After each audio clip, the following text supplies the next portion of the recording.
আমাদের গল্পের হিরো হল সেতসু, একটা রহস্যময় ছেলে যে কারো সাথে মিশত না। নিজের ভয়ঙ্কর গড পাওয়ার লুকিয়ে রেখে সে একাই থাকত। কিন্তু হঠাৎ একদিন সহপাঠীদের সাথে সে চলে যায় এক অজানা জগতে, যেখানে শুরু হয় বেঁচে থাকার লড়াই। এখন একদিকে তাকে লুকিয়ে রাখতে হচ্ছে তার আসল শক্তি, আর অন্যদিকে শক্তিশালী শত্রুরা তাকে আক্রমণ করতে মরিয়া।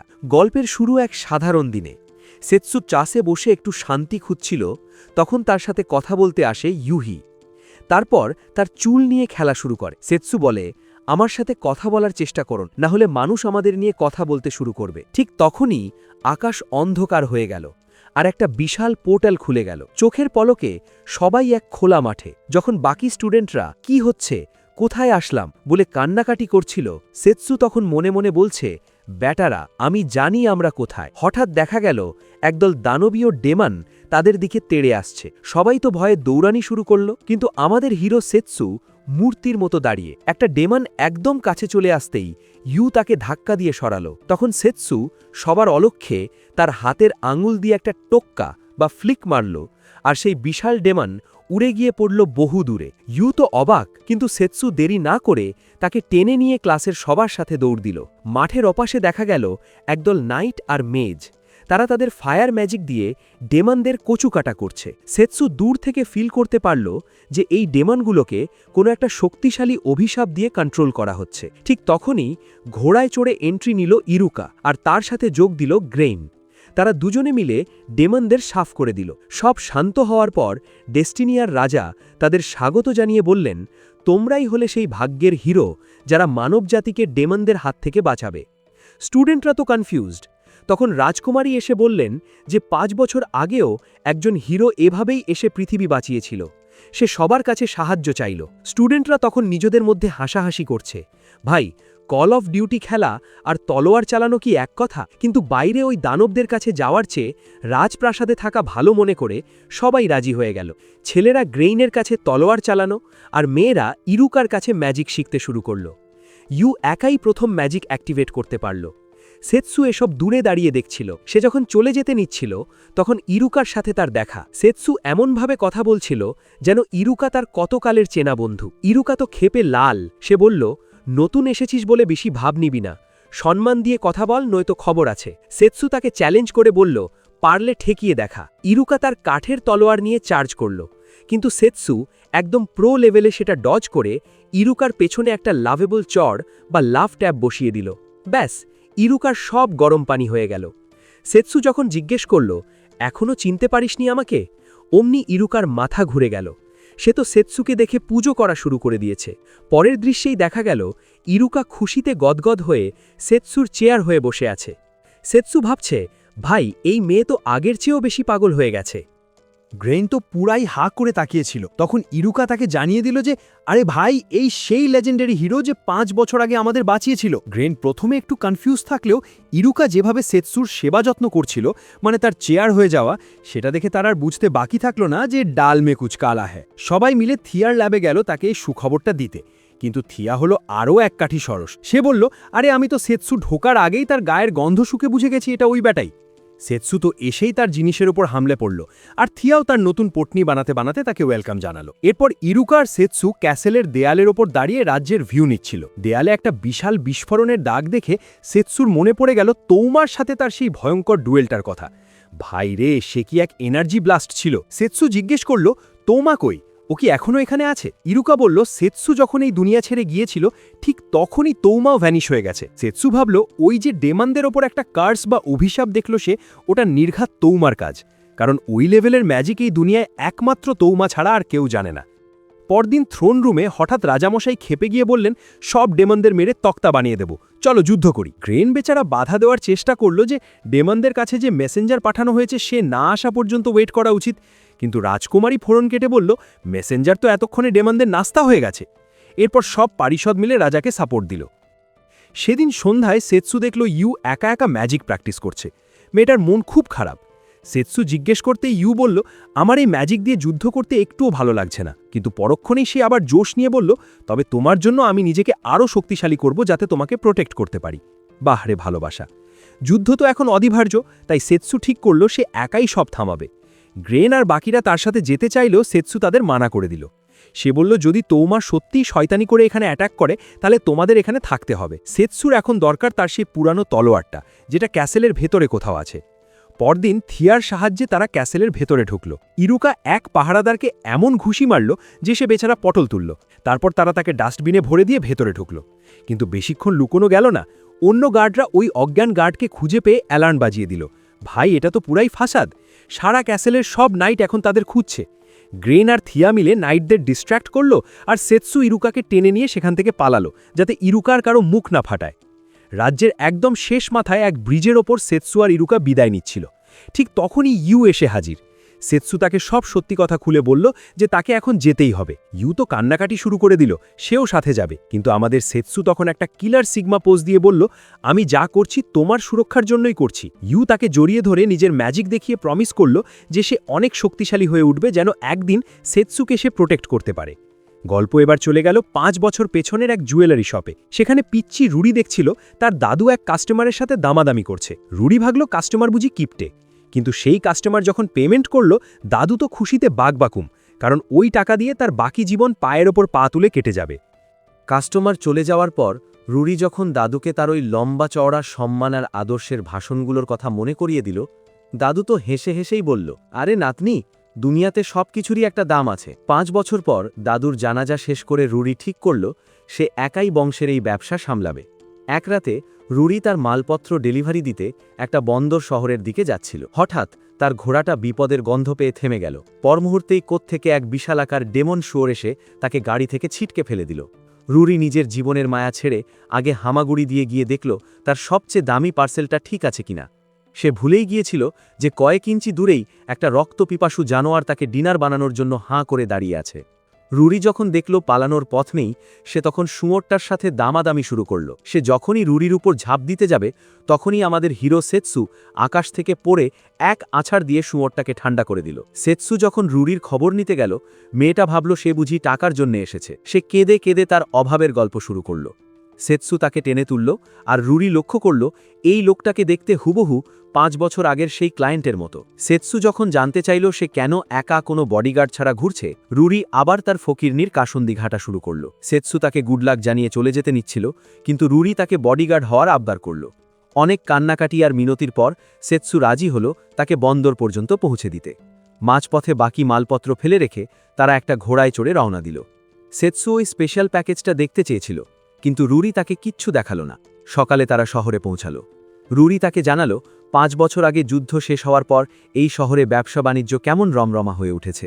রুড়ি ভেবেছিল সে যে ক্যাপ্টেনকে টাকা দিয়েছে সে তাকে তার গন্তব্যে নিয়ে যাবে, কিন্তু ক্যাপ্টেন যখন শুনল রুড়ি ডেমন কন্টিনেন্টে যাবে, সে সাফ না করে দিল। সেৎসু তাকে বোঝানোর চেষ্টা করল যে এই মুহূর্তে কেউ সেখানে যাবে না, কিন্তু রুড়ি নাছোড়বান্ধা। শহরের সব ক্যাপ্টেন তাকে রিজেক্ট করে দিল। ঠিক তখনই কিছু নাইট এসে রুড়িকে জেরা শুরু করল। রুড়ি তার মার্চেন্ট ডকুমেন্ট দেখালেও তারা জোর করল তার ব্যাগের ওই স্পেশাল জিনিসটা দেখার জন্য। তারা যখন রুড়িকে হেনস্থা করতে যাচ্ছিল, সেৎসু মাঝখানে এসে দাঁড়ালো। সে একদম ডিরেক্ট জিজ্ঞেস করল, সিভিলিয়ানদের সার্চ করার পারমিশন কি তোমাদের আছে? নাইটরা তো খেপে গিয়ে তলোয়ার বের করল। সেৎসুও রেডি। মানুষের ভিড় জমে যাওয়ায় নাইটরা মান সম্মান বাঁচাতে পিছু হটল, তবে হুমকি দিয়ে গেল যে পরে দেখে নেবে। সন্ধ্যায় সেৎসু ফাউন্টেনের পাশে বসে স্যান্ডউইচ খাচ্ছিল। রুড়ি অবাক হয়ে জিজ্ঞেস করল, তুমি পুলিশের সাথে ওভাবে কথা বলতে শিখলে কোথায়? সেৎসু গ্রেইনের কথা মনে করে হাসল। সে ঠিক করল রুড়ি কি সাহায্য করবেই। সে রাতে তারা একটা রুমে উঠল। সেৎসু গোসল সেরে আসার পর রুড়ি সেই রহস্যময় রত্নটা তাকে পাহারা দিতে দিল। রুড়ি যখন জিনিসটা বের করল, সেৎসুর চোখ তো ছানা বড়া। সে এক নজরেই রত্নটা চিনে ফেলল। রুড়ি জানালো তার দাদু ছিল বিখ্যাত জহরি, আর 5 বছর আগে এক ক্লায়েন্ট এটা ঠিক করতে দিয়েছিল, কিন্তু তখনই তার দাদু অসুস্থ হয়ে পড়েছিলেন। দাদু মরার আগে রুড়িকে ডেকে আরও একবার টাকার ওপর লম্বা লেকচার দিয়েছিলেন, কিন্তু শেষে কেঁদে ফেলে বলেছিলেন যেভাবেই হোক এই রত্নটা যেন সঠিক জায়গায় পৌঁছানো হয়। রুড়ি সেৎসুকোকে সব খুলে বলে জানালো দাদুর শেষ ইচ্ছে পূরণ করতেই সে এত কষ্ট করছে। এরপর রত্নটা সেৎসুর জিউমায় রেখে সে গোসল করতে গেল। সেৎসু যখন রত্নটা স্পর্শ করল, অমনি সেটার ম্যাজিক অ্যাক্টিভেট হয়ে গেল আর তার চোখে ভেসে উঠল সেরিনোর স্মৃতি। ওই রাতে ঘুমানোর সময় আরেক বিপদ। রুরি ঘুমের ঘরে সেতসুর নাকে মুখে এমনভাবে কিল ঘুষি মারছিল যে বেচারার ঘুম হারাম। ঠিক তখনই সেই বদমাইশ নাইটগুলো সরাইখানায় হানা দিল। তারা চিল্লায় বলতে লাগলো এরা ডেমনদের স্পাই। সেতসু আগেভাগেই টের পেয়ে তলোয়ার হাতে নিল। আর রুরি তো ভয়ে একদম শেষ। নাইটদের হাত থেকে বাঁচতে সেতসু রুরিকে নিয়ে জানলা দিয়ে এক লাফ দিল। পুরো শহর জুড়ে ধাওয়া পাল্টা ধাওয়া চলল একদম দেওয়ালের শেষ মাথা পর্যন্ত। নাইটরা যখন ভাবল এবার তাদের ধরে ফেলবে, সেতসু তখন তাদের তাচ্ছিল্য করতে শুরু করল। রুরি তো অবাক, ভাই তোর মরার শখ হয়েছে? ঠিক তখনই সেতসু রুরিকে জাপটে ধরে দেওয়াল থেকে নিচে লাফ দিল। আর নিচে কি ছিল জানেন? এক বিশাল ওয়াটার ড্র্যাগন, যার নাম লিভিয়া। সেতসু তাকে হুকুম দিল, চল আমাদের ডেমন কন্টিনেন্টে নিয়ে চল। নাইটরাই দৃশ্য দেখে এমন ভয় পেল যে তারা ঠিক করল, ভাইরে যা দেখছি সব ভুলে যাও, এসব কাউকে বলা যাবে। পথে যেতে যেতে রুরি বুঝতে পারল এটা সাধারণ কোনো ড্র্যাগন নয়, এটা খোদ সমুদ্রের দেবতা লেভায়াথান। রুরি তো নিজের চোখকে বিশ্বাস করতে পারছিল না। ওদিকে ভোরের আলো ফুটতেই দেখা গেল লিভিয়া এক বিশাল ক্র্যাকেনের সাথে কুস্তি লড়ছে। ক্র্যাকেন যখন তাকে জাপটে ধরে একদম কালিতে চুবিয়ে দিল, লিভিয়া তখন সেতসুর কাছে হেল্প চাইল। কিছুক্ষণ পরই লিভিয়া তার হিউম্যান ফর্মে চলে এলো। সে এসে রুরিকে একটু ধমক দিল আর সেতসুকে ঝাড়ল। তুই আমাকে হেল্প করলি না কেন? সেতসু নির্লিপ্তভাবে বলল, আরে ভাই, অনেকদিন পর সামনাসামনি কাইজু ফাইট দেখছিলাম, ডিস্টার্ব করতে ইচ্ছা করল না। তারা যখন ঝগড়া করছিল, রুরি মনে করিয়ে দিল ওই ক্র্যাকেনের লাশটা এখন কি হবে। কিছুক্ষণ পর দেখা গেল সেতসু ক্র্যাকেনের পা দিয়ে গরম গরম স্কুইড রিংস ভাজছে আর সবাই মিলে গপ গপ করে খাচ্ছে। ভাই এটা তো পাগলামি। লিভিয়া জানাল কাছেই একটা মাছ ধরার গ্রাম আছে, আর সেখান থেকেই ডেমন লর্ডের ক্যাসেল কাছে হবে। সেতসু রুরিকে মনে করিয়ে দিল যে তার ওই পার্সেলটা সেরিনোর কাছে পৌঁছাতে হবে। লিভিয়া তখন এক বোমা ফাটাল। সে জানাল এই সেরিনো আসলে আর কেউ না, খোদ ডেমন লর্ড। রুরি তো এটা শুনেই হার্ট অ্যাটাক করার দশা। সে যাবে ডেমন লর্ডের প্রাসাদে। লিভিয়া যখন সেতসুকে খোটা দিচ্ছিল যে সে 5 বছর ভ্যানিচ হয়ে থেকে এখন এসে তাকে নৌকা হিসেবে ইউজ করছে, ঠিক তখনই কিছু ডেমন বাচ্চা সেখানে হাজির হলো। সেতসু তাদের মুখ বন্ধ করার জন্য স্কুইড রিংস খাইয়ে দিল। ওই স্বাদ পেয়ে বাচ্চারা তো পুরাই ফিদা। তারা সেতসুর চারপাশে নাচানাচি শুরু করল। সেতসু পুরো ক্র্যাকেনটাকে একটা গাড়িতে করে ওই গ্রামে পৌঁছাল। গ্রামের মানুষরা তখন দারিদ্র্যে ধুঁকছিল। ক্র্যাকেনের ভয়ে তারা মাছ ধরতে পারছিল না, আর ব্যবসাও বন্ধ। সেতসু যখন ওই বিশাল ক্র্যাকেনের লাশ নিয়ে হাজির হল, তাদের সব সমস্যার সমাধান হয়ে গেল। ওই রাতে গ্রামে এক বিশাল উৎসব হল। লিভিয়াকে রাজকীয় খাবার দিয়ে অপ্যায়ন করা হলো। কিন্তু আমাদের সেতসু, সে ছিল অন্য ধ্যানে। রান্নাঘরের ডিউটি সামলাতে সামলাতে সেতসু তখন পুরো গ্রামের মানুষের জন্য গরম গরম স্কুইড ড্রিঙ্কস ভাজছিল, আর রুরি সবাইকে সার্ভ করতে হেল্প করছিল। ঠিক তখনই পাহাড়ের ওপর থেকে ব্র্যাড এই বিশাল পার্টি দেখে ভাবল, বাপরে, মানুষরা বুঝি গ্রাম অ্যাটাক করেছে। সে তার ডেমন বন্ধুদের বাঁচাতে এক দৌড়ে নিচে নেমে এলো। এদিকে লিভিয়া তখন মাতাল গ্রামবাসীর ভিড় ঠেলে রুরিকে খুঁজে বের করল। রুরি বেচারি অতিরিক্ত অরেঞ্জ জুস খেয়ে তখন উল্টোপাল্টা বকছে। সে লিভিয়াকে জিজ্ঞেস করল, আচ্ছা সেতসুর সাথে তোমার দেখা হলো কিভাবে? লিভিয়া আয়েশ করে বসে গল্প শোনাল। 5 বছর আগে সে সেতসুকে সমুদ্র পার হতে বাধা দিয়েছিল, কিন্তু সেতসু তাকে পটিয়ে, আসলে কয়েকটা কড়া ডলা দিয়ে নিজের মিশনে রাজি করিয়ে ফেলেছিল। লিভিয়া অবশ্য সম্মানের খাতিরে এটা গোপন রাখল যে সেতসু তাকে পিটিয়ে আধমরা করে দিয়েছিল। গল্প শেষে লিভিয়া রুরিকে একটা বোম ফাটানো প্রশ্ন করল, তুমি কি জানো 5 বছর আগে যুদ্ধ থামানোর পেছনে আসল হাতটা কার ছিল? রুরি তখন লিভিয়াকে এক বাঁকা প্রশ্ন করল, তা আপু, তুমি কি তার প্রেমে পড়ে গেছো? লিভিয়া নিজের মনের লাড্ডু লুকিয়ে রেখে একদম অভোজ হওয়ার ভান করল। ঠিক তখনই ব্র্যাড ঝড়ের বেগে এন্ট্রি নিয়ে চিল্লাতে লাগল, মানুষ কোথায়, লড়াই কর! কিন্তু সামনে গিয়ে দেখল কিছু ডেমন বাচ্চা তাকে স্কুইড রিংস অফার করছে।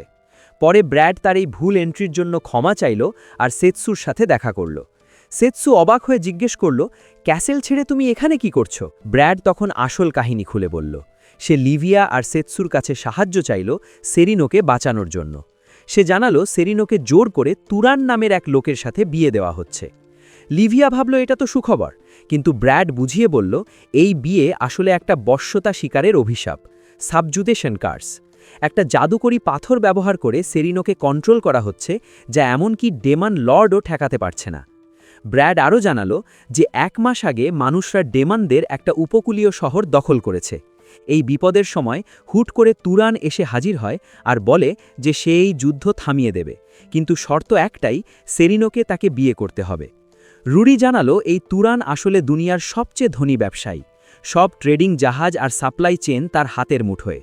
তার অগাধ সম্পত্তি আর যুদ্ধের রসদ জোগানোর ক্ষমতার সামনে কেউ দাঁড়াতে পারছে না।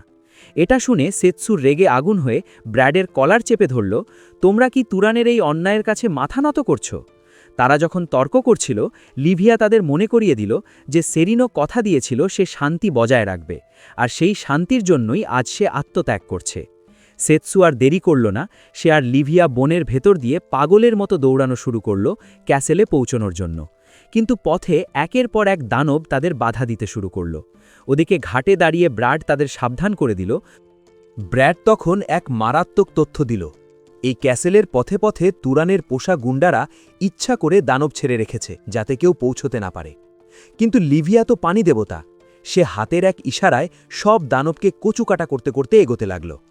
দৌড়াতে দৌড়াতে লিভিয়া জিজ্ঞেস করল, আচ্ছা তোর কি কোনো প্ল্যান আছে? সেতসু স্ট্রেট বলে দিল, প্ল্যান একটাই, বিয়েটা হতে দেব না। লিভিয়া তাকে মনে করিয়ে দিল যে তুরান কিন্তু অনেক ক্ষমতাবান, তার টাকা আর প্রতিপত্তি গোটা রাজ্যে ছড়িয়ে আছে। সেতসু তখন তার আসল সন্দেহের কথা বলল।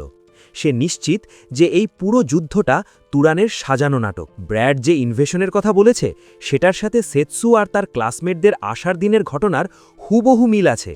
তারা বনের ভেতর দিয়ে দৌড়ে ক্যাসেলের একদম কাছাকাছি পৌঁছে গেল। গল্পটা একটু পেছনে ফেরা যাক। 5 বছর আগে সেতসু যখন সেরিনোকে হারিয়ে দিয়েছিল, সে তাকে মারেনি, বরং একটা সন্ধি করেছিল আর স্মৃতি হিসাবে সেই পাথরটা বা জুয়েলটা তাকে উপহার দিয়েছিল। এর কিছুদিন পরেই সেতসু গায়েব হয়ে যায়। 5 বছর পর ডেমন কন্টিনেন্ট এখন আগের চেয়ে অনেক উন্নত। একদিন সেরিনো আর ব্র্যাড মিলে প্রজাদের অবস্থা দেখতে বের হয়েছিল, কিন্তু হঠাৎ সেই পাথরটা ভেঙে গেল। ব্র্যাড তখন রুরির দাদুর কথা জানালো আর সেটা মেরামতের জন্য পাঠিয়ে দিল। কিন্তু এর 1 সপ্তাহ পার হতে না হতেই দুঃসংবাদ এলো, মানুষরা অ্যাটাক করেছে। 1 মাস কেটে গেল, কিন্তু 4 দিকে শুধু যুদ্ধের গুজব। ক্যাসেলের সাপ্লাইও শেষ হয়ে আসছে। প্রজারা সবাই এখন সেরিনোর দিকে তাকিয়ে। ঠিক তখনই ব্র্যাড এসে খবর দিল যে দুনিয়ার 1 নম্বর ধনী ব্যবসায়ী তুরান তার সাথে দেখা করতে চায়। তুরান সভায় এসে সরাসরি প্রস্তাব দিল, আমি এই যুদ্ধ থামিয়ে দেব, কিন্তু তার বদলে সেরিনোকে আমার বউ হতে হবে। কাউন্সিলের সবাই তো ক্ষেপে আগুন। সেরিনো জানত তুরান আসলে তাকে তার সম্পত্তি বানিয়ে রাখতে চায়। কিন্তু তুরান যখন সেই বশ্যতা শিকারের পাথর বা সাবজুগেশন জুয়েল দেখালো, সবাই থমকে গেল। ওই পাথরের অভিশাপ কাটানোর ক্ষমতা কারো নেই। ব্র্যাড অনেক নিষেধ করল, কিন্তু সেরিনো একা বসে সেতসুর কথা ভাবতে লাগল। সে বুঝতে পারল এই যুদ্ধ আর রক্তপাত থামাতে হলে তাকে এই বলিদান দিতেই হবে। বিয়ের দিন চার্চে মানুষ আর ডেমন, 2 পক্ষের বড় বড় সব ফ্যামিলি হাজির। তুরান আলতারে দাঁড়িয়ে ওয়েট করছিল। ঠিক তখনই সেরিনো এন্ট্রি নিল। অল্টারে দাঁড়িয়ে প্রিস্ট যখন তাদের একে অপরকে কবুল করার পারমিশন দিলেন, ঠিক তখনই শয়তান তুরান সেই বশ্যতা শিকারের পাথর সাবজুগেশন জুয়েল বের করল। সে দম্ভ করে বলতে লাগল, সেই হবে এই দুনিয়ার নতুন ডেমন লর্ড, আর এক নতুন সাম্রাজ্য করবে। তুরান যখন সেরিনোর গলায় সেই অভিশপ্ত পাথরটা পরাতে যাচ্ছিল, সেরিনো তখনও মনে মনে শুধু সেতসুকেই খুঁজছিল। ঠিক সেই মুহূর্তে ধারাম, চার্চের ওপরের রঙিন কাঁচ ভেঙে চুরমার হয়ে গেল। আর আকাশ থেকে কে নামল? আমাদের হিরো সেতসু। এদিকে রুরি আর ব্র্যাডও ক্যাসেলের দিকে দৌড়ে আসছে। তুরান্ত লেগে আগুন। সে তার বডিগার্ডদের লেলিয়ে দিল সেতসুর ওপর। কিন্তু লিভিয়া তার পানির জাদুতে 1 নিমেষেই সব সাফ করে দিল। লিভিয়া সেরিনোর ড্রেস দেখে টিপ্পনি কাটল, আপু, সাদা ড্রেসের চেয়ে ডার্ক কালারে তোমাকে বেশি মানাবে। তখনই কেইজু এক ডার্ক স্কিল ইউজ করে লিভিয়াকে আটকাতে চাইল। সে তার কালো টেন্টাকল দিয়ে লিভিয়াকে শেষ করতে যাচ্ছিল, কিন্তু লিভিয়া সেটা চুরমার করে দিল। সেতসু 1 নিমেষেই কেইজুর পেছনে পৌঁছে তাকে এমন এক আছাড় দিল যে সে গিয়ে সোজা চেয়ারের উপর পড়ল। কেইজু তার ডার্ক কাস্তে বের করলেও সেতসু সেটা খালি হাতে ধরে ভেঙে ফেলল। উপায় না দেখে কেইজু দেয়াল ভেঙে চম্পট হল আর বলে গেল, দেখে নেব তোদের। বিপদ কাটতেই সেরিনো 1 লাফে সেতসুর উপর ঝাঁপিয়ে পড়ল। কাঁদতে কাঁদতে জিজ্ঞেস করল, এতদিন আমাকে একা ফেলে কোথায় ছিলে? লিভিয়া তাদের এই রোম্যান্টিক মোমেন্টে বাধা দিয়ে জানালো যে তুরানের গার্ডগুলো আসলে মানুষ নয়, ওগুলো সব অভিশাপ দিয়ে বানানো পুতুল। ওই ভাঙা পাথরটা দেখে সেতসু নিশ্চিত হল যে এই সব কিছুর পেছনে তার সেই পুরানো বন্ধু তৌমা আছে। সে ঠিক করল তৌমাকে খুঁজে বের করবেই। সেতসু ঠিক করল সে প্রথমে বিস্টম্যানদের রাজা রেগুলাসের কাছে যাবে। যাওয়ার আগে রুরি সেই বক্সটা সেতসুর হাতে দিল যেন সে নিজ হাতে সেরিনোকে উপহারটা দেয়। সেতসু যখন সেটা দিল, সেরিনোর মুখে হাসি ফুটে উঠল। তুরানকে গ্রেফতার করা হলো, আর সেরিনো সেতসুকে বিদায় জানিয়ে বলল, ফিরে এসো কিন্তু। সেতসুও প্রমিস করল যে যুদ্ধ শেষ করে সে সেরিনোর সাথে ডেটে যাবে। গল্প এবার চলে গেল অতীতে, যখন ইউহি আর সেতসুর বাবা মা তাদের প্রথম পরিচয় করিয়ে দিয়েছিলেন। ইউহি পিচ্চি সেতসুকে জিজ্ঞেস করেছিল, চলো পার্কে খেলি, কিন্তু আমাদের হিরো তখন থেকেই সিগমা। সে বলল, এই সব বাচ্চাদের খেলা আমার পোষাবে না, যদিও তারা এরপর সব কাজ একসাথেই করত। একদিন বাসায় ফেরার পথে ইউহি একটা নামি স্কুলের পোস্টার দেখে সেতসুকে জিজ্ঞেস করল, আমরা কি একই স্কুলে ভর্তি হতে পারি? সেতসু নির্দয়ভাবে বলে দিল, তোমার যে ব্রেন সেল তাতে এই স্কুলে চান্স পাওয়া অসম্ভব। ইউহি এটা শুনে একদম কোমর বেঁধে পড়াশুনো শুরু করল, কিন্তু বেচারির মাথায় কিছুতেই পড়াশুনো ঢুকছিল না। ওই রাতে একদল বখাটে ছেলে তাকে দেখে বলল, স্কুলে গিয়ে কি হবে, আমাদের সাথে চলো, লাইফ এনজয় করবে। সেতসু ঠিক সময়ে সেখানে পৌঁছে তাদের ধমক দিয়ে বলল, পিছু হট। সেতসুর সেই খতরনাক অরা দেখে বখাটে ছেলেরা ওখান থেকেই চম্পট দিল। সেতসু তখন ইউহিকে সোজাসুজি বলল, দেখো, ওই গুন্ডারা কিন্তু ভুল বলেনি, তোমার যে বুদ্ধি তাতে এই হাই স্কুলে চান্স পাওয়া কঠিন। কিন্তু ইউহি দমে যাওয়ার পাত্রী নয়, সে বলল সে জান প্রাণ দিয়ে চেষ্টা করবে। এদিকে ডেস্টিনিয়া রাজ্যে বাকি মেয়েরা তাদের নতুন ম্যাজিক পাওয়ার পেয়ে তো খুশিতে আত্মহারা, কিন্তু ইউহি যখন তার ম্যাজিকের একটা ঝাপটা দেখালো, সবার তেলবাজি এক নিমেষেই জল হয়ে গেল। ট্রেনিং শেষে সবাই যখন রেস্ট নিতে গেল, ইউহি তখন ইরুকা আর গ্রেনের পেছনে ছুটল। সে তাদের কাছে সেতসুর সাথে তাদের সম্পর্কের কথা জানতে চাইল। ইরুকা তো সেতসুর গুণগান গাইতে গাইতে পঞ্চমুখ। সে বলল সেতসু শুধু বেঁচে আছে বলেই তার জীবন বদলে গেছে। ইউহি তখন কাঁচুমাচু হয়ে জানালো সেও স্পেশাল ট্রেনিং চায়, যাতে সে সেতসুর যোগ্য হয়ে তার পাশে দাঁড়াতে পারে। ওই রাতেই ইরুকা তাকে ক্যাসেলের দেওয়ালের ওপর নিয়ে গেল এবং যুদ্ধের সময় সেতসুর বীরত্বের কাহিনী শোনালো। ইরুকা পরিষ্কার বলে দিল, সেতসুর পাশে থাকতে হলে তোমাকে তোমার সব স্ট্যাটাস ম্যাক্স আউট করতে হবে। ইউহি চ্যালেঞ্জ গ্রহণ করল। ইরুকাও ছাড় দেওয়ার পাত্রী নয়, সে তার তলোয়ার নিয়ে ঝাঁপিয়ে পড়ল। ইউহি প্রথম অ্যাটাকটা ব্লক করল, কিন্তু ইরুকা যখন বরফের তলোয়ার অর্থাৎ আইসিকলস মারল, ইউহি তার আগুনের জাদু দিয়ে সেটা কাউন্টার করল। দুজনে মিলে এক তুখোড় লড়াই শুরু করল, কিন্তু ইউহি তাড়াতাড়ি হাঁপিয়ে গেল। ইরুকা বুঝল ইউহির মধ্যে এখনও কিসের যেন অভাব আছে। সে তাকে নিয়ে গেল অন্ধকার নর্দমার ভেতরে, যা ছিল নতুন নাইটদের জন্য শেষ পরীক্ষা। হঠাৎ পানি থেকে এক বিশাল দানব কুমির অর্থাৎ মনস্টার ক্রোকোডাইল লাফিয়ে এলো। ইরুকা বলল, যাও, একে ফেস করো। ইউহি প্রথমে ভয় পেলেও পরে তার ফায়ার ম্যাজিক দিয়ে কুমিরটাকে উড়িয়ে দিল। সে ভাবল খেল খতম, কিন্তু ইরুকা বলল, পিকচার আভি বাকি হ্যাঁ মেরে দোস্ত। কুমিরটা মরেনি, উল্টো আরও খেপে গিয়ে ইউহিকে চিরে ফেলার জন্য তেড়ে এলো। ইউহি তার লাঠি দিয়ে সেটা ঠেকানোর চেষ্টা করল ঠিকই, কিন্তু কুমিরের ধারালো নখ তার শরীরে গভীর ক্ষত করে দিল। ইউহি আরও একটা শক্তিশালী ব্লাস্ট করল, তাও কুমিরটা দমে গেল না। ইরুকা তখন এক ধমক দিয়ে বলল, শত্রুকে শেষ করার ক্ষমতা তোমার নেই, এটাই তোমার দুর্বলতা। এরপর ইরুকা নিজেই এক তুড়িতে কুমিরটাকে খতম করে দিয়ে ইউহিকে একা ফেলে চলে গেল। পরদিন সকালে থিয়া এসে তার হিলিং ম্যাজিক দিয়ে ইউহির ক্ষতগুলো সারিয়ে দিল। থিয়া বুঝিয়ে বলল যে ইরুকা তাকে এত প্রেশার দিচ্ছে কারণ সে চায় ইউহি যেন তাদের সাথে কাঁধে কাঁধ মিলিয়ে লড়তে পারে। থিয়া জিজ্ঞেস করল, সেতসুর পাশে লড়াই করা কিন্তু অনেক রিস্কি, তুমি কেন এটা করতে চাইছো? ইউহি তখন তাদের ছোটবেলার কথা মনে করে বলল যে সেতসু সবসময় তাকে আগলে রেখেছে, এখন সে সেই ঋণ শোধ করতে চায়। থিয়া বাইরে গিয়ে ইরুকাকে আশ্বস্ত করল, কিন্তু ইরুকা তবুও চিন্তিত। ইউহি কি যুদ্ধের ময়দানে কঠিন সিদ্ধান্তগুলো নিতে পারবে? ওদিকে গ্রেইন যখন বাইরে যাচ্ছিল, সে দেখল ইউহি এখনও চিন্তায় ডুবে আছে। গ্রেইন তাকে টেনে একপাশে নিয়ে গিয়ে কথা বলতে শুরু করল। গ্রেইন সোজাসুজি বলে দিল, আমি শত্রুদের খতম করতে ভালোবাসি, কারণ আমি চাই না তারা আমার বন্ধুদের কোনো ক্ষতি করুক। সেই ইউহিকে নিজের লড়াইয়ের আসল কারণ খুঁজে বের করতে বলে ওখান থেকে চলে গেল। পরদিন ক্লাসের সময় ইউহি এমন এক আগুনের ঝাপটা দিল যে পুরো ট্রেনিং গ্রাউন্ড পুড়ে ছাই হয়ে গেল। রাতে ইরুকা তাকে আবার সেই নর্দমায় নিয়ে গেল কুমিরের মোকাবিলা করতে। এবার ইউহি আর দয়া দেখালো না, প্রকৃতির প্রতি তার মায়া ত্যাগ করে সে এমন এক বিশাল আগুনের গোল্লা ছুড়ল যে কুমিরগুলো থ্যাঙ্কসগিভিং টার্কির মতো রোস্ট হয়ে গেল। ইরুকা ভাবল ইউহি দুঝি অবশেষে পাথর হৃদয় হতে পেরেছে, কিন্তু ইউহি জানালো সে কুমিরগুলোকে শুধু অজ্ঞান করেছে, কাউকে সে ওপারে পাঠাবে না। ইরুকা তাকে কথা দিল যদি সে এভাবেই নকআউট করে জেতা শিখতে পারে তবেই সে তাকে ছাড় দেবে। ইউহি আরও শক্তিশালী হওয়ার শপথ নিল। এদিকে গ্রেইন এসে দুঃসংবাদ দিল, রাজা নির্দেশ দিয়েছেন সবাইকে এখন ডেমন কন্টিনেন্টের দিকে এগিয়ে যেতে হবে।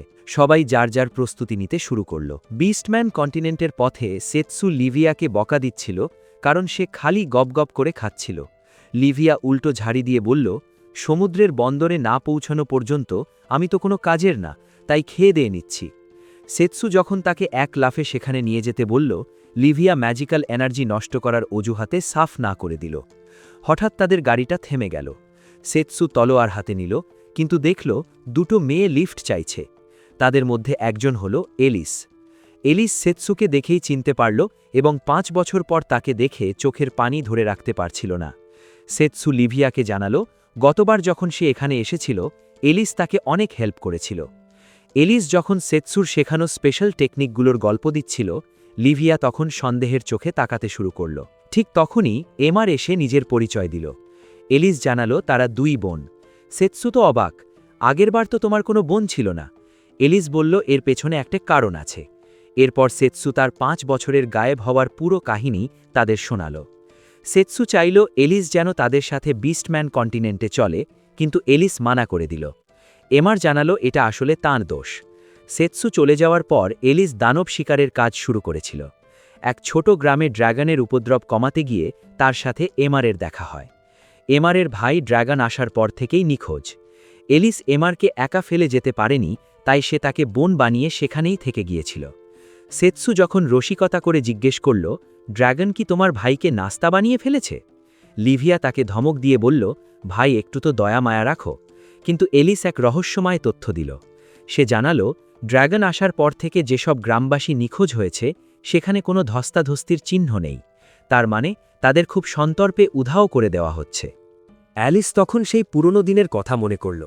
সেই শয়তানি শক্তির বিরুদ্ধে তৈরি করা মন্ত্রের ঢাল সরিয়ে দিল, যাতে ড্র্যাগনটাকে টোপ দিয়ে কাছে আনা যায়। এমের তাই নিরাপত্তার কথা ভেবে ভয় পাচ্ছিল, কিন্তু অ্যালিস তাকে কথা দিল সে ঠিক ফিরে আসবে। এমের ভেতরে যেতেই ড্র্যাগনটা হাজির হল এবং অ্যালিসকে লক্ষ্য করে আগুনের গোলা ছুড়ল।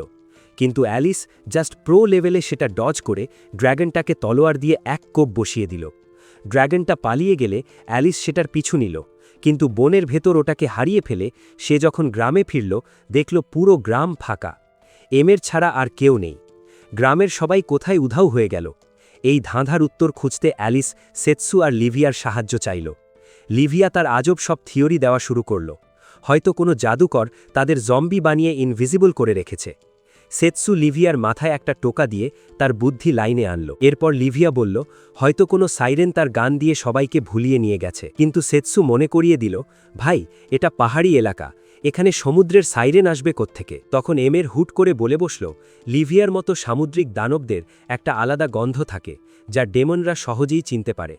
সেৎসু এবার নিজের থিওরি দিল, হয়তো এলিয়েনরা এসে সবাইকে তুলে নিয়ে গেছে। লিভিয়া এবার সেৎসুর মাথা ফাটিয়ে দিল। অবশেষে সেৎসু সিরিয়াস হয়ে বলল, হয়তো এই ড্র্যাগনটা লিভিয়ার মতোই শক্তিশালী, যে মানুষের রূপ ধরে লুকিয়ে থাকতে পারে। তাহলে আসল অপরাধী কে? গাড়িটা হঠাৎ এক জায়গায় এসে থেমে গেল, কারণ পানির উচ্চতা বেড়ে যাওয়ায় রাস্তা বন্ধ। সেৎসু ভাবছিল ড্র্যাগনটা কেন বারবার গ্রামে ফিরে আসত। লিভিয়া ধারণা করল ম্যাজিক ব্যবহারের কারণে দানবরা আকৃষ্ট হয়। কিন্তু সেৎসু এক নতুন পয়েন্ট ধরল, ট্রান্সপোর্টেশন ম্যাজিক। কেউ হয়তো জাদুর সাহায্যে মানুষকে উধাও করছিল, আর সেই জাদুর টানেই ড্র্যাগনটা বারবার আসছিল। সেৎসু অ্যালিসকে মনে করিয়ে দিল, এত হাই লেভেল ম্যাজিক তৈরি করতে কয়েক বছর সময় লাগে, যা ঠিক এমেরের গ্রামে আসার সময়ের সাথে মিলে যায়। অ্যালিস এমেরকে ডিফেন্ড করার চেষ্টা করল, কিন্তু সেৎসু আসল বোমাটা ফাটাল। লিভিয়া তার গন্ধ এতটাই লুকিয়ে রেখেছিল যে অ্যালিসের মতো শিকারিও টের পায়নি। তাহলে এমের জানল কি করে যে লিভিয়া সমুদ্রের দেবী? চারপাশে এক মুহূর্তের নীরবতা, আর ঠিক তখনই এমেরের আসল রূপ বেরিয়ে এলো। সে পুরো গাড়িটাই উড়িয়ে দেওয়ার চেষ্টা করল, কিন্তু সেৎসু সময়মতো মেয়েদের নিয়ে বেরিয়ে এলো। চোখের পলকে এমের তার বিশাল ড্র্যাগন ফর্মে রূপান্তরিত হল। কি হবে এখন? ড্র্যাগন এমের পাগলের মতো ব্লাস্টিং শুরু করছে।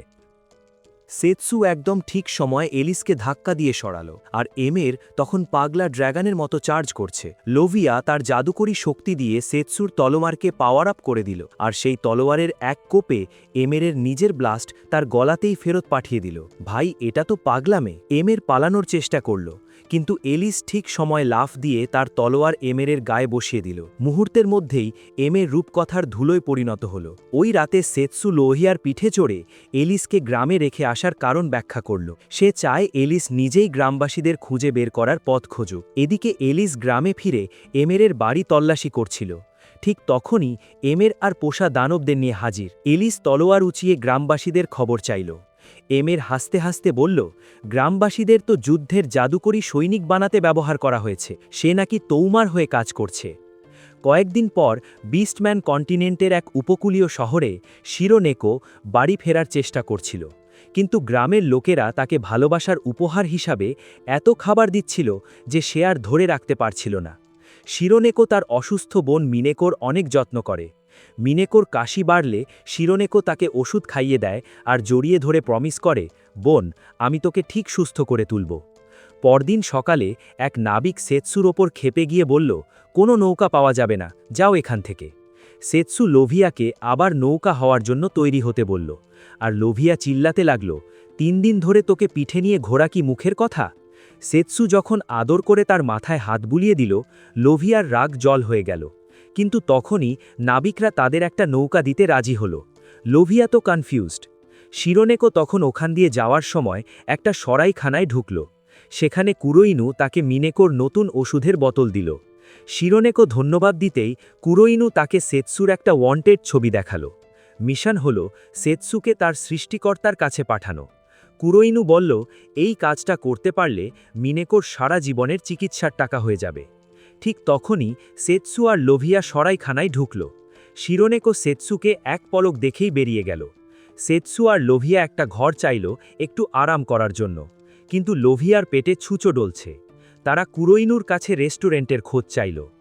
ওই রাতে বাড়িতে শিরোনেকো দেখল মিনেকো তার খাবার ছোঁয়ার নি বললেই চলে, আর ওষুধের বোতলও প্রায় খালি।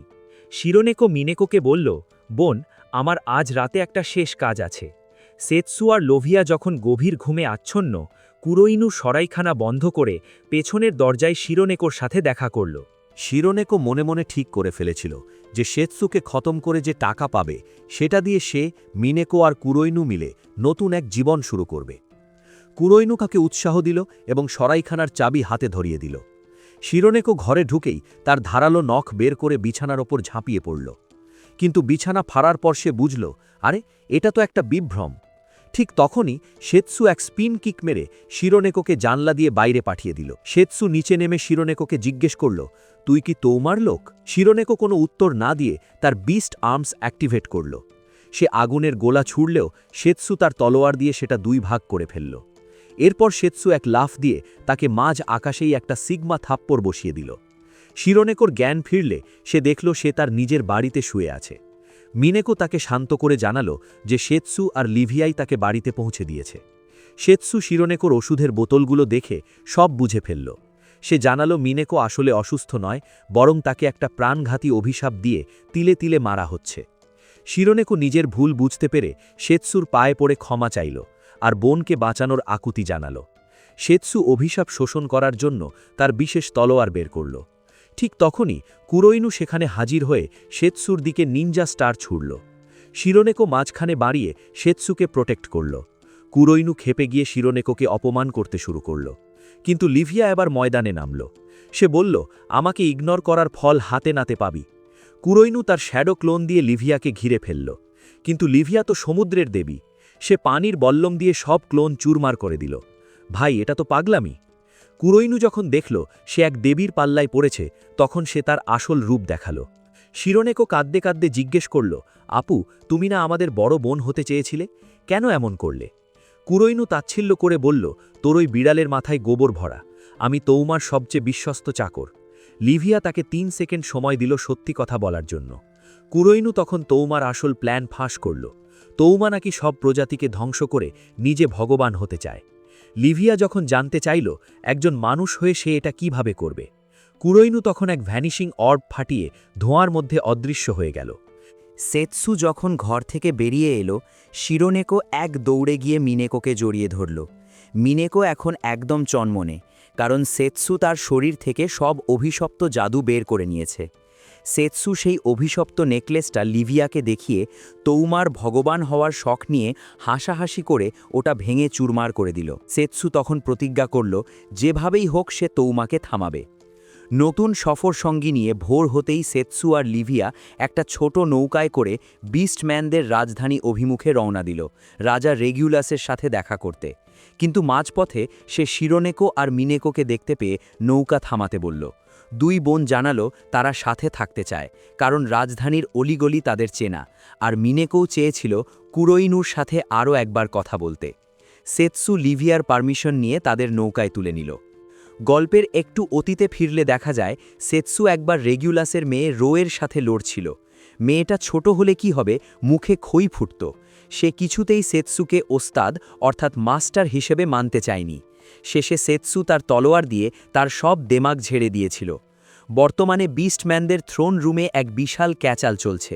রাজ্যের উজির নাজিররা ঠিক করতে পারছে না তারা কি মানুষ আর ডেমন উভয় পক্ষের ওপরই হামলা চালাবে নাকি নিজেদের সীমানা পাহারা দেবে।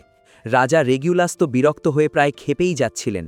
ঠিক তখনই তিনি পরিচিত কারো অস্তিত্ব টের পেলেন আর রোকে পাঠালেন চেক করতে। এদিকে সেতসু ক্যাসেলের গেটে পাহারাদারদের সাথে ক্যাচাল করছে। পাহারাদাররা বিশ্বাসই করছে না যে এই মানুষটা রাজাকে চেনে। শিরোনেকো আর মিনেকো তাকে ডিফেন্ড করার চেষ্টা করল, কিন্তু পাহারাদাররা তাদের ক্ষেতের চাষা বলে অপমান করে তাড়িয়ে দিচ্ছিল। সেতসু যখন মেজাজ গরম করতে শুরু করেছে, ঠিক তখনই উপর থেকে রো এক লাফে নিচে নেমে পাহারাদারদের নকআউট করে দিল। রো এক পলক শুকেই বুঝে ফেলল এটা আমাদের সেতসু। সে খুশিতে সেতসুকে জড়িয়ে ধরল। হঠাৎ সে সেতসুকে একাক করার চেষ্টা করল, কিন্তু আমাদের হিরো তাকে ডজ করে এক আছাড় দিয়ে বুঝিয়ে দিল, বেবি, আমার স্টুডেন্ট হওয়ার যোগ্যতা তোর এখনও হয়নি। শিরোনেকো আর মিনেকো তো যে এই মেয়েটাই বিস্টম্যানদের রাজকুমারী। ওদিকে রো তখন সেতসুর হাতটা তার 5 বছরের নিখোঁজ হওয়ার কাহিনী শুনতে চাইল। লিভিয়া আর বাকিরা এটা দেখে হিংসে জ্বলছিল, কিন্তু হিরোর বন্ডিং রিচুয়ালে বাধা দেওয়ার সাহস কারো হলো না। রেগুলাসও সেতসুকে দেখে দারুণ এক্সাইটেড। সেতসু যখন তার সাথে হ্যান্ডশেক করল, মেঝের টাইলস পর্যন্ত ফেটে গেল, কারণ নর্মাল হ্যান্ডশেক করাটা তো ব্যাটাদের কাজ, সিগমাদের নয়। রেগুলাস প্রথমে একটা বিশাল ভোজের কথা ভাবলেন, তারপর চাইলেন একটা ডুয়েল লড়তে, কিন্তু সেতসু দুটোই রিজেক্ট করে সরাসরি কাজের কথায় এলো। সেতসু তৌমার শয়তানি প্ল্যান খুলে বলতেই রেগুলাস তখনই যুদ্ধে যাওয়ার জন্য লাফিয়ে উঠলেন, কিন্তু সেতসু আর লিভিয়া তাকে থামালো। তারা বলল রাজার এখন রাজ্যে থাকাটাই সেফ, কারণ তৌমা যে কোনো সময় এখানেও অ্যাটাক করতে পারে। রেগুলাসের বদলে রো রাজি হলো সেতসুর সাথে যেতে। ঠিক তখনই লুগার রুমে ঢুকল এবং নিজেকে রাজ্যের টপ কমান্ডার আর রোয়ের হবু বর হিসেবে পরিচয় দিল। রেগুলাস তাকে মনে করিয়ে দিলেন যে সেতসুই প্রথম যুদ্ধ থামিয়েছিল, কিন্তু লুগারের এক কথা, 5 বছর যে হাওয়া হয়ে গিয়েছিল তাকে বিশ্বাস নেই। রো সেতসুকে ডিফেন্ড করতে গেলে লুগার উল্টো সেতসুকে ডুয়েলের চ্যালেঞ্জ ছুড়ে দিল। রেগুলাস তো আরও এক কাঠি সরস।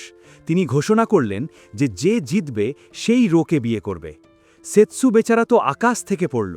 ভাই, এটা তো পাগলামি। লড়াইয়ের আগের রাতে রো গিয়ে লুগারকে সাবধান করল যে সেতসুর সাথে পাঙ্গা নিলে তার ইজ্জত থাকবে না, কিন্তু লুগার নিজেকে আলফা মনে করে রোয়ের কথায় কানই দিল না। সে রোকে এক রহস্যময় জাদুকরের দেওয়া এক জাদুকরী রুন দেখালো, যা তার শক্তি বহু গুণ বাড়িয়ে দেবে। পরদিন অ্যারিনায় বিস্টম্যানদের উত্তেজনার শেষ নেই। রো সেতসুকে চিয়ার আপ করায় লুগার হিংসেই জ্বলছিল। রেগুলাস সিগন্যাল দিতেই লুগার তার নখ নিয়ে সুপার স্পিডে চার্জ করল, কিন্তু সেতসু জাস্ট হালকা বডি মুভমেন্টে ওটা ডজ করে দিল। সেতসু যখন বলল, আরে ভাই, তোর তো স্পিড আছে, কিন্তু আমি বোর হচ্ছি, তোর আসল ট্রাম্প কার্ডটা বের কর। লুগার তখন মেজাজ হারিয়ে এক বিশাল দানবীয় বিস্ট ফর্মে রূপান্তরিত হল। রো চিৎকার করে সেতসুকে সাবধান করতে গেল, কিন্তু তার আগেই আমাদের হিরো লুগারের লেজ ধরে অ্যারিনার দেয়ালে এক আছড় মারল। সেতসু ভাবল লড়াই শেষ, কিন্তু লুগার হার মানার পাত্র নয়। সে তার হাতের সেই অভিশপ্ত রুন অ্যাক্টিভেট করল। মিনেকো বিপদের গন্ধ পেল, আর লিভিয়া সেতসুকে সাবধান করল। রুন অ্যাক্টিভেট হতেই লুগার দানবীয় শক্তি পেল আর সেতসুকে দেয়ালে আছড় মারল। লিভিয়া সেতসুর তলোয়ারটা তার কাছে ছুঁড়ে দিল। লুগার চার্জ করতেই সেতসু তাকে থামানোর জন্য তার হাত কেটে ফেলল, কিন্তু অবিশ্বাস্যভাবে লুগারের হাত আবার গজিয়ে গেল। রো মাঝখানে এসে লুগারকে থামাতে চাইল, কিন্তু সে তখন পাগল হয়ে গেছে। সেতসু রোকে সরিয়ে নিয়ে বলল, এখনও অনেক ডেঞ্জারাস।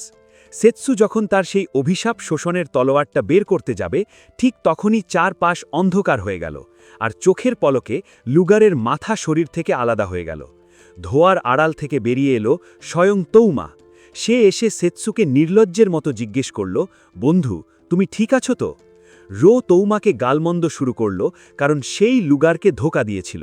তৌমা তখন উন্মাদ হয়ে হাসছে আর বলছে, এই দুনিয়ার সব জাতপাত আমি মিটিয়ে দেব, তারপর আমি আর তুমি মিলে এই পৃথিবীর ভগবান হয়ে শান্তিতে রাজত্ব করব। সেৎসু যখন তাকে থামানোর কসম খেল, তৌমা ক্রূর হেসে জানালো, ডেস্টিনিয়ার সেনাবাহিনী অলরেডি ডেমন কন্টিনেন্টে হামলা শুরু করে দিয়েছে।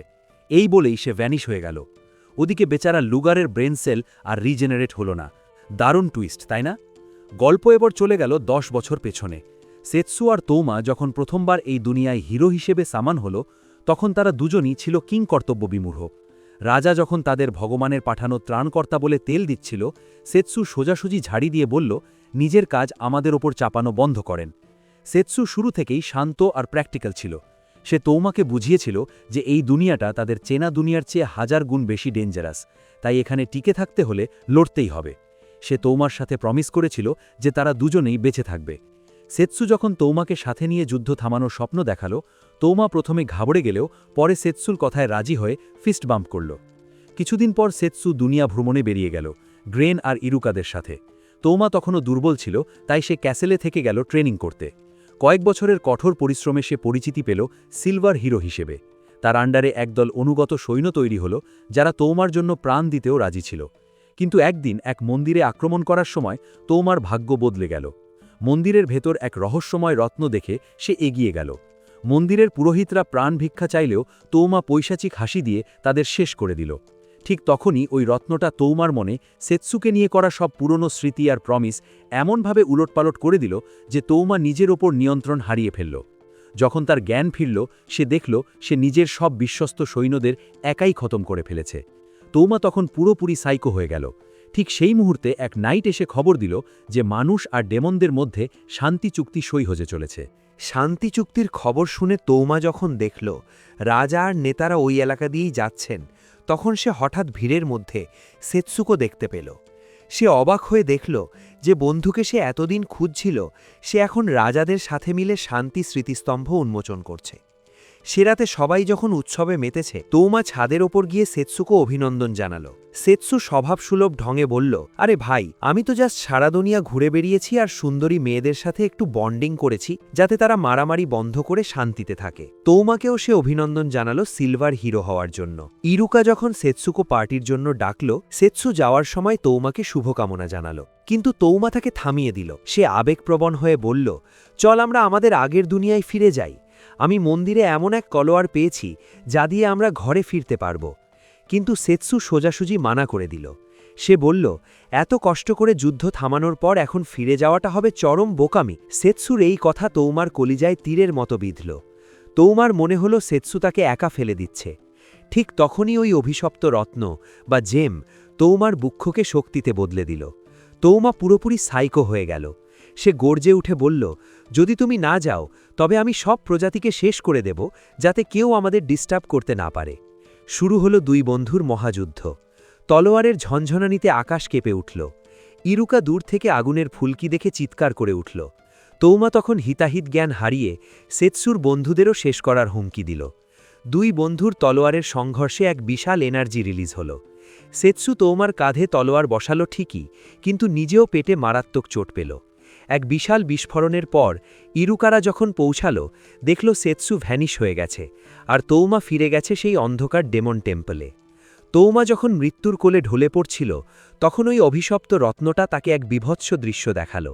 এক সিক্রেট ল্যাবে বিজ্ঞানীরা কেইজুরোকে টেবিলের ওপর শুইয়ে তার শরীরে বিষাক্ত কেমিক্যাল পুশ করছে।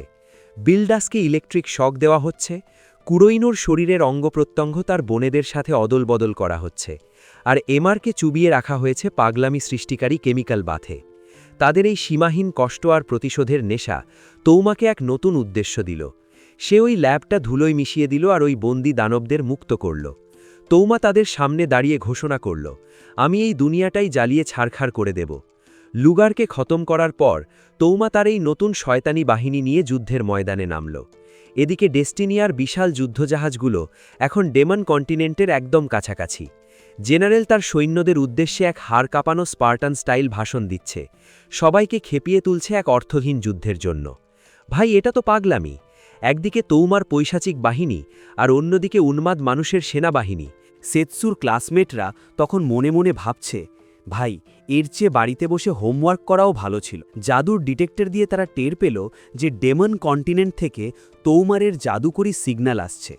গ্রেন তাদের সাবধান করে দিল, জেনারেলকে এসব বলতে যেও না, উল্টো আমাদেরই স্পাই বানিয়ে দেবে। গ্রেন আরও ভাবল সেতসু হয়তো শেষ মুহূর্তে আবার ভ্যানিশ হয়ে যাবে, কিন্তু ইউহি বুক ফুলিয়ে এক সিগমা পোজ দিয়ে বলল, সেতসু আসবেই, ও আমাকে প্রমিস করেছে।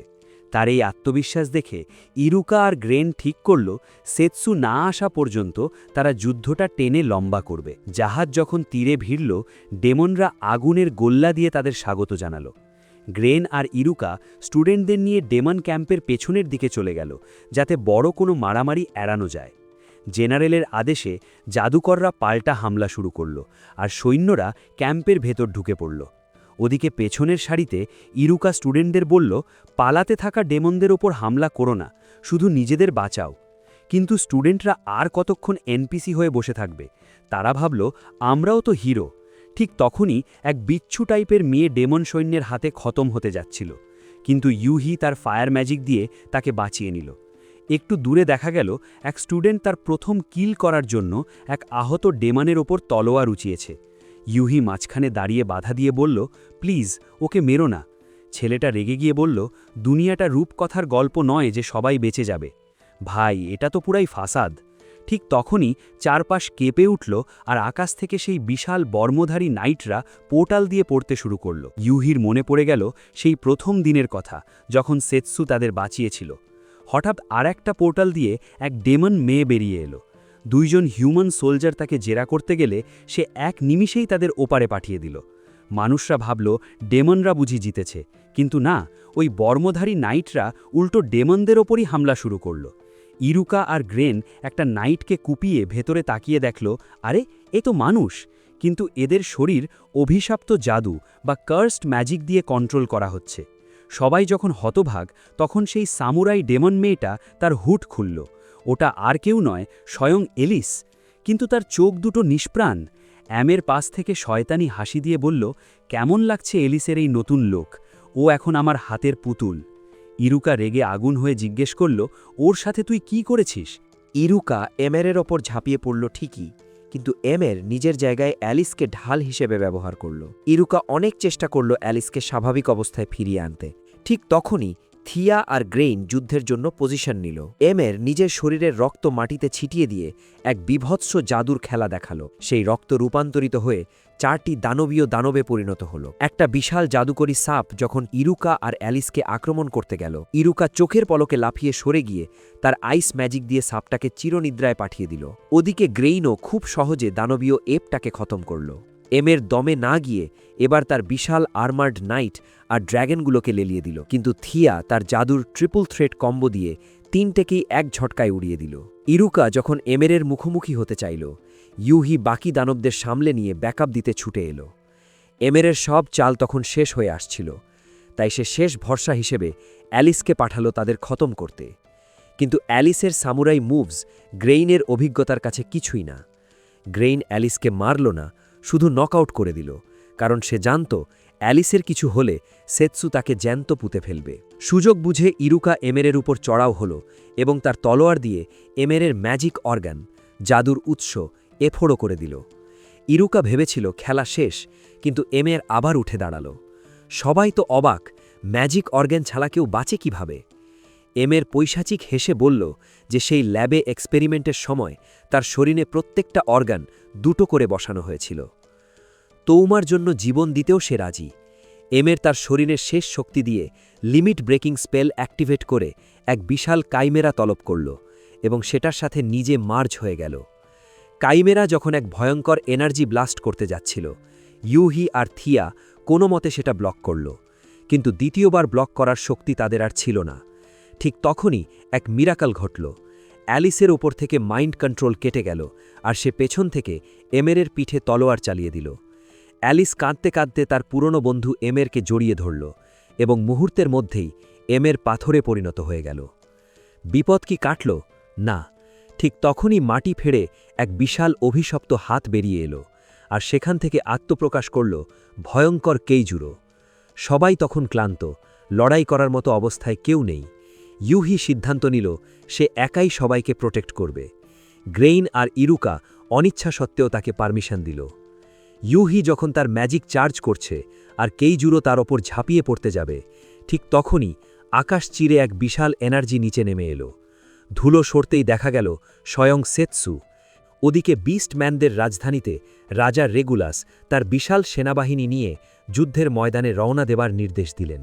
বিস্টম্যানদের রাজধানীতে উজির নাজিররা যখন হইচই করছিল যে রাজাকে ছাড়া রাজ্য অরক্ষিত হয়ে যাবে, রেগুলাস তখন বীর দর্পে ঘোষণা করলেন, সেতসু যখন কথা দিয়েছে তখন আমরা সবাই নিরাপদ। ইউহি খুশিতে ডগমগ হয়ে তার ওপর ঝাঁপিয়ে পড়ল।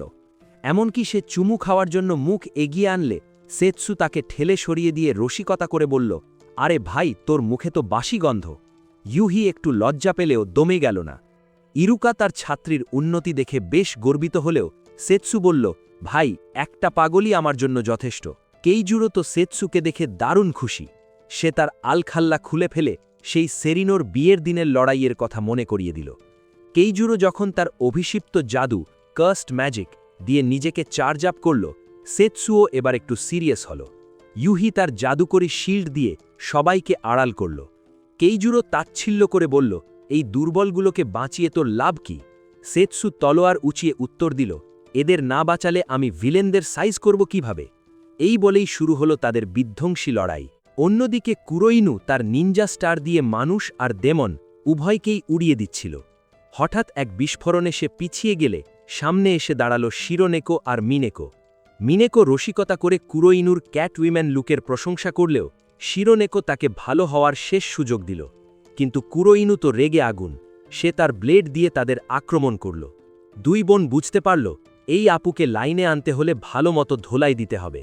শিরোনেকো আর মিনেকো মিলে এক দারুণ কম্বিনেশন অ্যাটাক শুরু করল। শিরোনেকো ড্রপ কিক দিয়ে কুরোইনুর ব্যালেন্স নষ্ট করতেই মিনেকো হাঁটু দিয়ে তাকে মাটিতে আছাড় মারল। শিরোনেকো ভাবল লড়াই শেষ, কিন্তু তখনই কুরোইনু তার তিল তিল করে জমানো সেই বিভীষিকাময় ট্যান্টাকেল বের করল। সে জানালো এগুলো আসলে তার নিজের মৃত বোনদের হাত, যা সে নিজের শরীরে জোড়া লাগিয়েছে। ভাই, এটা তো পুরাই হরর সিনেমা, লিমিট ব্রেক আর লুকানো কৌশল। কুরোইনু মিনেকোকে পেঁচিয়ে ধরে তার হাড়গোড় গুঁড়ো করার উপক্রম করল। সে তার লিমিট ব্রেক ক্ষমতা ব্যবহার করে শিরোনেকোকে এক মারাত্মক ঘুষি মারল, যাতে শিরোনেকো মাটিতে লুটিয়ে পড়ল। যখন কুরোইনু চিৎকার করে তাদের বন্ধুত্বকে উপহাস করছিল, তখন শিরোনেকো আর মিনেকো তাদের শেষ শক্তি সঞ্চয় করে উঠে দাঁড়াল। শিরোনেকো মিনেকোর দিকে এক লাফ দিল এবং তার সেই গোপন টেকনিক অ্যাক্টিভেট করল, যা কুরোইনুর ওই জাদুকরী হাতগুলোকে ছিঁড়ে তছনছ করে দিতে শুরু করল। কুরোইনুর সেই বিভৎস টেন্টাকেলগুলো শিরোনেকো আর মিনেকো মিলে একদম চুরমার করে দিল। এরপর তারা দুজনে মিলে তাদের সেই গোপন জাদুকরী শক্তিতে একীভূত বা মার্জ হয়ে গেল। কুরোইনু ভয় পেলেও মুখে খই ফুটিয়ে বলতে লাগল, তোদের এই ট্রিক দিয়ে আমাকে হারানো অসম্ভব। কিন্তু দুই বিড়াল বোন তাদের অবিশ্বাস্য গতি দেখিয়ে বুঝিয়ে দিল যে কুরোইনু তাদের নখের যোগ্যও নয়। এদিকে বিল্ডাস একদল ডেমন সৈন্যের সামনে একাই দাঁড়িয়েছিল। সৈন্যরা ভাবল একে হারানো জলভাত, কিন্তু বিল্ডাসের শরীরে তলোয়ারের কোপ বসানো তো দূরের কথা, একটা আঁচড়ও পড়ল না। সে তার বালেনশিয়াগা আউটফিট দেখিয়ে সৈন্যদের মাথার খুলি তার লোহার মুষ্টি দিয়ে গুড়িয়ে দিচ্ছিল। ঠিক তখনই আকাশ থেকে এক দানবীয় পাঞ্চ নিয়ে ল্যান্ড করল রাজকুমারীর রো। বিল্ডাস ছিটকে গিয়ে পড়ল ঠিকই, কিন্তু রোর নিজের হাতের কবজিও ভেঙে চুরমার হয়ে গেল। বিল্ডাস উঠে দাঁড়িয়ে রোকে শাবাশি দিল এবং জানালো যে বিজ্ঞানীরা তার রক্ত মাংসের বদলে শরীরের লোহা ভরে দিয়েছে। সে তৌমার প্রতি তার আনুগত্যের কথা বলল, কারণ তৌমাই তাকে ওই নরক থেকে বাঁচিয়েছিল। রো যখন তৌমাকে অত্যাচারী শাসক বলল, বিল্ডাস সোজাসুজি জানালো, দুনিয়া যখন আমাকে ত্যাগ করেছিল তখন তৌমাই আমার পাশে ছিল, তার জন্য আমি পুরো দুনিয়া জ্বালিয়ে দিতে পারি। রো রেগে আগুন হয়ে গেল। সে বিল্ডাসের চোয়াল বরাবর এক কিক মারল, কিন্তু ফল হলো উল্টো। বিল্ডাসের শরীরে লেগে রোর নিজের পা দিয়েই রক্ত ছুটল। বিল্ডাস তখন তার শরীরকে লোহার কণিকায় রূপান্তরিত করল এবং সব দিক থেকে রোয়ের ওপর ধাতব বল দিয়ে আক্রমণ শুরু করল। রো রক্তবমি করতে করতে মাটিতে পড়ে গেল।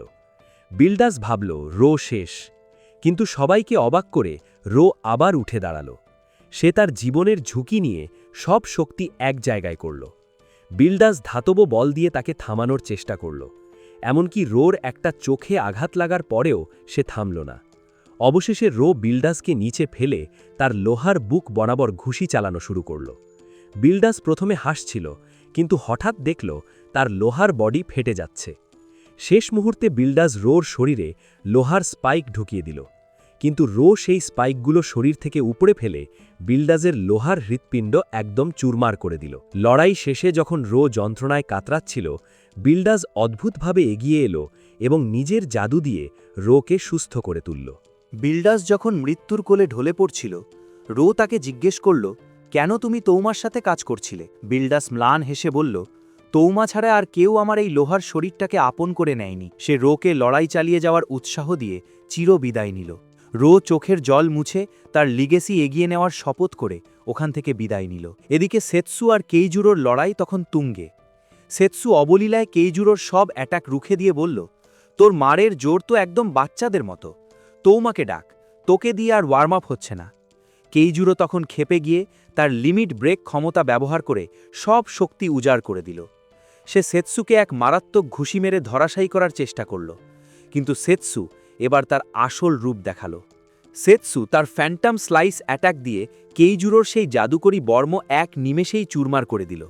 সে কেইজুরোকে হার মানতে বললেও কেইজুরো মরতে রাজি, কিন্তু হারতে নয়। অগতত্ত্ব সেতসু তার শেষ কোপটা বসিয়ে দিল। কেইজুরো মরার আগে সেতসুকে ধন্যবাদ জানালো তাকে তার পূর্ণ শক্তি দিয়ে লড়তে বাধ্য করার জন্য। কি করুণ পরিণতি, তাই না?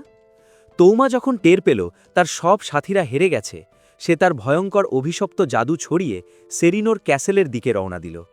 ক্যাসেলের সব গার্ডকে খতম করে সে যখন সেরিনো আর ইভিয়ার সামনে পৌঁছল, তারা অলরেডি তৌমার শক্তির কাছে পর্যদুস্ত। সেতসু যখন ক্যাসেলের ভেতর ঢুকল, দেখল তার প্রিয়জনরা তৌমার হাতে মার খেয়ে আধমরা হয়ে পড়ে আছে। তৌমা পৈশাচিক হেসে বলল, বন্ধু, তোমার অ্যাটেনশন পাওয়ার জন্য এদের একটু ডলা দিতে হলো আর কি। সেতসু আর কথা না বাড়িয়ে তৌমার উপর ঝাঁপিয়ে পড়ল। সে তৌমাকে বোঝানোর চেষ্টা করল, এই দুনিয়া ধ্বংস করা বন্ধ করো, আমরা কথা বলে সব ঠিক করতে পারি। কিন্তু তৌমা তখন অন্ধ। সে তার অভিশপ্ত বল্লম ছুলে মারল, যা আকাশকে চিরে দুই ভাগ করে ফেলল।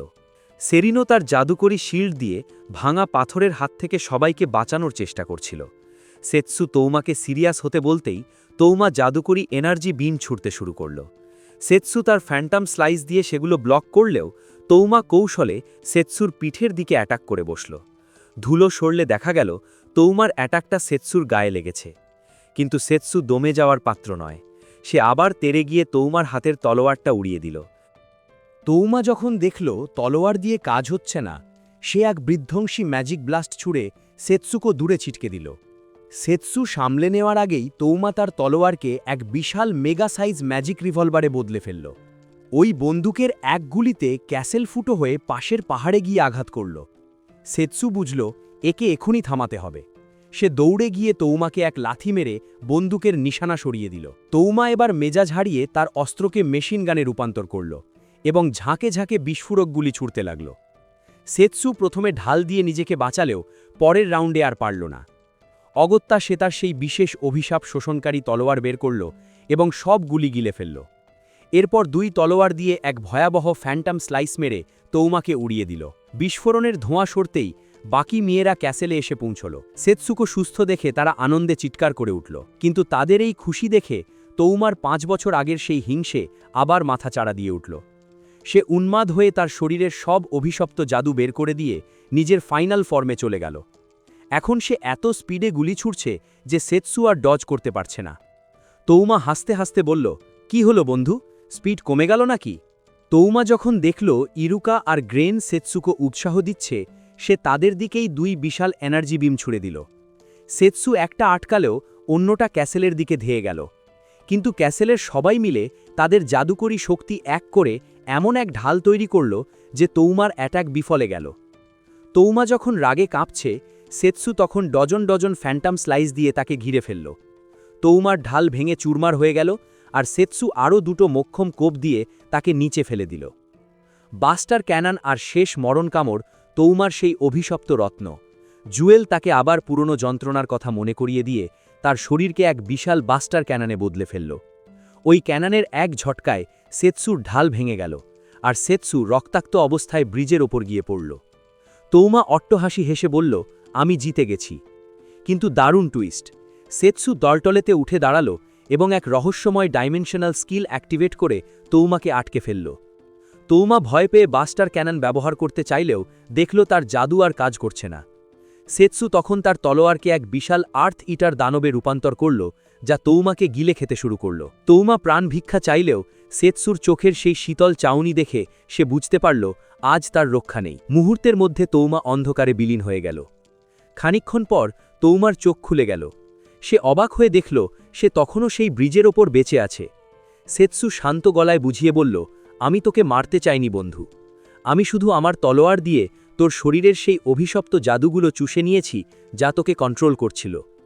সেতসু তৌমাকে বুঝিয়ে দিল সহজে মরে গিয়ে পার পাওয়ার চেয়ে বেঁচে থেকে নিজের অন্যায়ের প্রায়শ্চিত্ত করা অনেক বেশি কঠিন। এর কয়েকদিন পর সেতসু, সেরিনো আর রেগুলাস মিলে ডন জেনে তৌমার সাথে দেখা করতে গেল।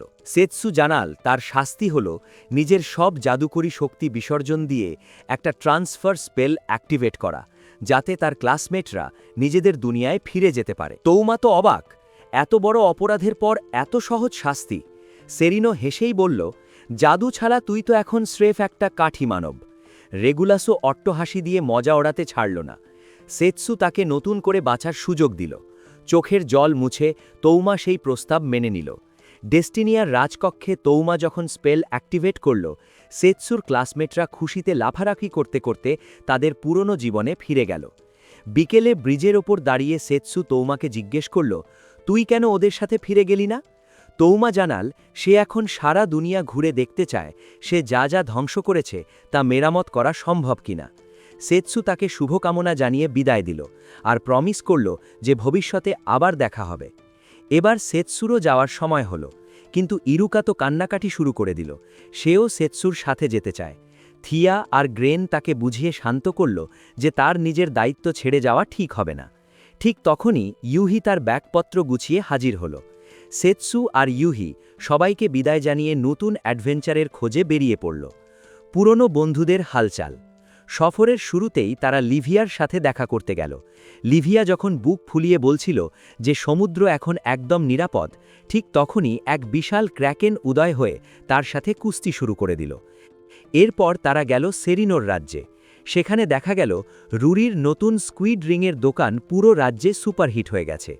সবশেষে বিস্টম্যানদের রাজধানীতে পৌঁছলে পাহারাদাররা যথারীতি সেতসুকে ঢুকতে দিচ্ছিল না। কিন্তু এবার রো আকাশ থেকে ল্যান্ড করল শিরোনেকো আর মিনেকোকে সাথে নিয়ে। তারা গর্ব করে জানালো যে তারা এখন বিস্টম্যান আর্মির কমান্ডার। পুরো পৃথিবীতে এখন শান্তির সুবাতাস বইছে। সেতসু আর ইউহি নতুন নতুন রোমাঞ্চের খোঁজে দিগন্তের দিকে এগিয়ে চলল।